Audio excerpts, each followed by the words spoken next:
Restoration, the verses are 14 through 16, chapter 33 here. And it's going to be NIV, so if there's a little problem, sorry about that. The days are coming, declares the Lord, when I will fulfill the gracious promise I made to the house of Israel and to the house of Judah. In those days and at that time, I will make a righteous branch sprout from David's line. He will do what is just and right in the land. In those days, Judah will be saved and Jerusalem will live in safety. This is the name by which it will be called, the Lord our righteousness. Amen. Amen. Amen.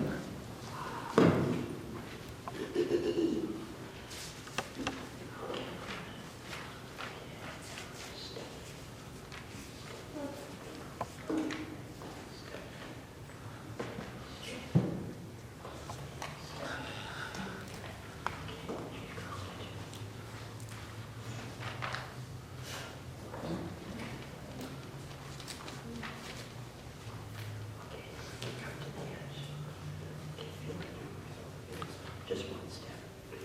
There you go.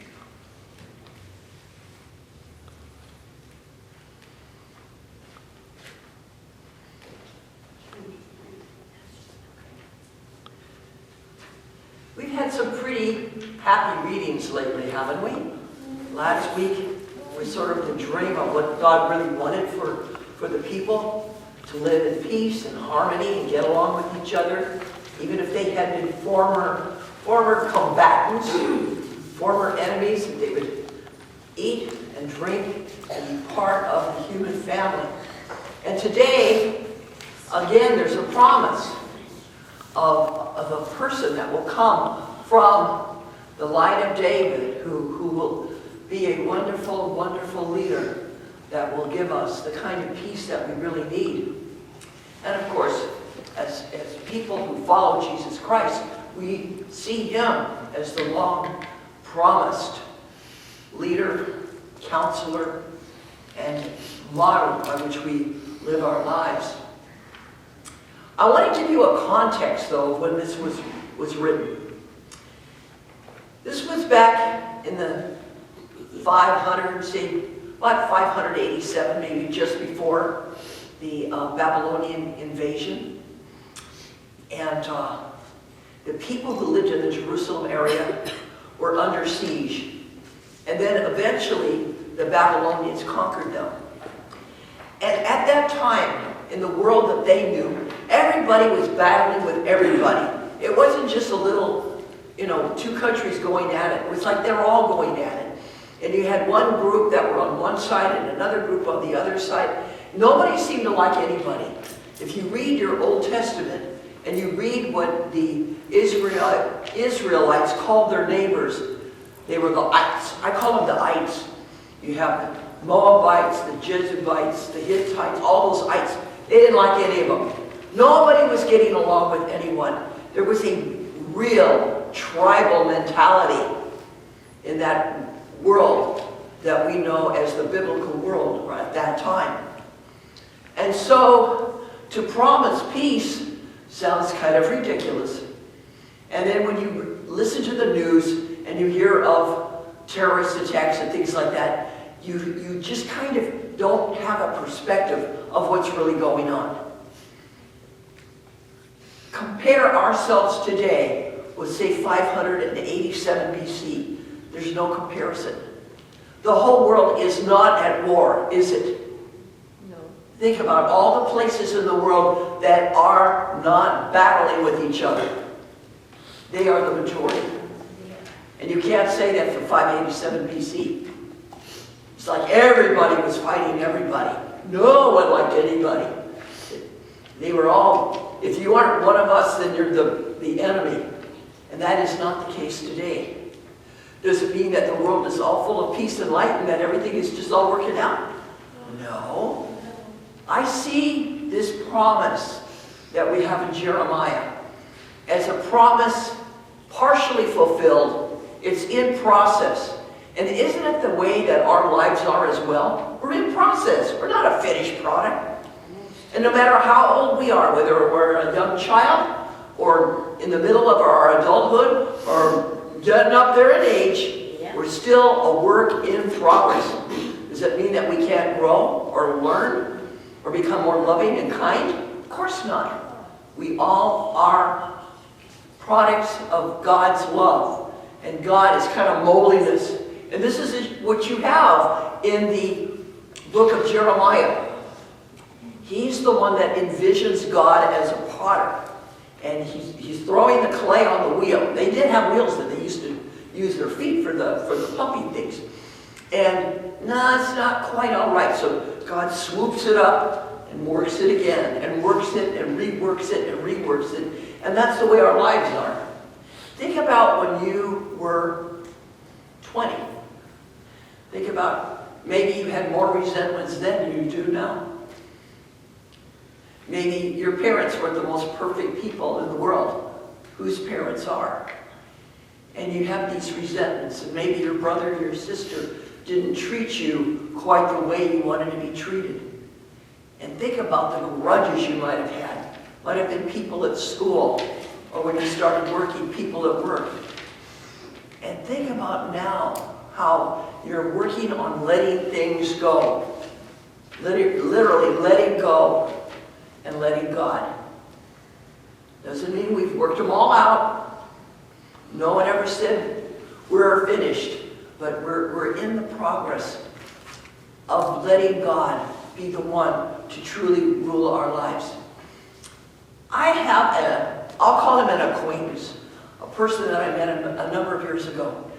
Beautiful example of somebody in progress.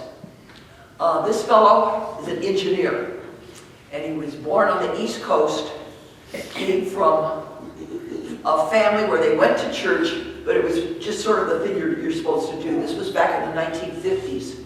And so people just went to church. But it wasn't the kind of home that when you would come home, you would hear any God talk. You know what I'm talking about? Hearing the God talk at home? Talking about how God is instrumental in our lives and how we want to follow Jesus and how he really teaches us how to be the kind of people that God has called us to be. No God talk.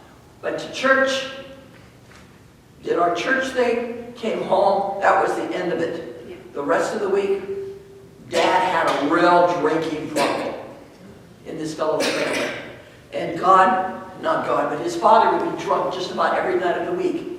He'd sober up finally on Saturday night so they could go to church on Sunday morning, and then the week would go by again. This is the kind of family he was brought up in. So to say that there were some resentments, there really were. He resented his father for his screaming and shouting and yelling and condemning. Dad could be very, very physically, not physically, but emotionally abusive and calling all the children all kinds of names and telling them they'd never amount to anything. They were all a big disappointment. And then his mother was like the sweet little peaceful one who never would stand up for them. And when Dad would, particularly with the younger brother, would literally rake him over the coals as far as that he was a no good, good for nothing son, she would just sort of sit there. And then when Dad would be finished, she would just kind of pat him on the head, but never really say anything. What he wanted for a mother was a mama bear. You know about mama bears, don't you? You mess with my kid, boy, you don't even know what's going to come. But she was just a sweet little meek thing. And so when he grew up and went off to school, he resented his parents. He was not very close to his brother and sisters, and never went to church again, and was kind of, I'll call him an agnostic, okay? Kind of an agnostic, because he didn't really feel the presence of God in his life. And so years would go on, he had girlfriends, and they would dump him. All women are evil. Did you know that? You can't trust them. All they'll do is grab your heart and then rip it out. 100% of all the women on this planet, how many billions are there? They're all evil. And that was his attitude. And then something really traumatic happened to him. He lost his parents, and while he was back on the East Coast with the chaplain from the hospital, he met a woman. Not romantic, he just met a woman that he trusted. And this was the hospital chaplain. And she sat there with him and talked to him and explained to him her understanding of her faith. And for some strange reason, he just opened up to her and asked lots of questions. How do you understand God? How do you understand Christ? What is the meaning of all of this? And she kind of pulled things out of him as well. And they had this wonderful, wonderful talk. And she explained to him about what really holds people back is resentments. And that Jesus came to literally free all of us from our deep-seated hatred and feelings of negativity toward each other. And that we need to literally try to let it go. Not forget it, but to let it go. And let God just truly enter our hearts. He said he would try that.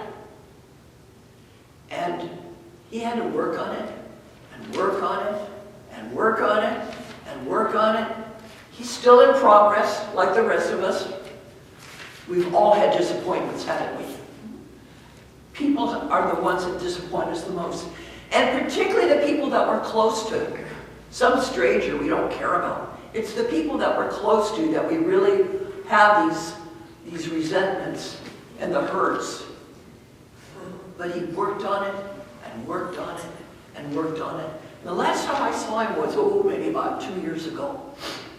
And he was telling me how he's in the progress of working through some of these ill feelings that he has toward his family. And that he's now back in church after about a 60-year hiatus. He's over 80 right now. Over a 60-year hiatus, and that it's really meaningful to him. And he, more than anything, and this is a person who's not a musical person, he says, I love the music. The music is what just opens my heart, and I really truly feel the presence of God. He says, you know what? I'm not a finished product yet. I have so much still to work on, but I have a sense of peace with myself and with others. And I am so glad that I've opened myself to the God who I know loves each and every one of us all. Amen. Amen. So are we still in progress?